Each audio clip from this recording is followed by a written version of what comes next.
issued a severe thunderstorm warning for Randolph County in east central Alabama, southern Cleveland County in east central Alabama, Clay County in east central Alabama, until 1:30 p.m. Central Daylight Time.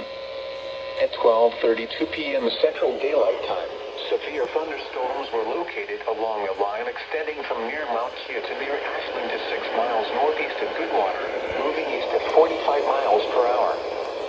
Hazard, 60 miles per hour wind gusts. Source, radar indicated. Impact, expect damage to roofs, siding, and trees. Locations impacted include Roanoke, Linville, Ashland, Radali, Lake Wadali, Wadley, Ramburn, Woodland, Malone, Morrison Crossroads, Barfield, Corinth, Foster's Crossroads, Delta, Crystal Lake, Mount Kia, Graham, Cleveland Crossroads, Dickard, and Newell. For your protection, move to an interior room on the lowest floor of a building.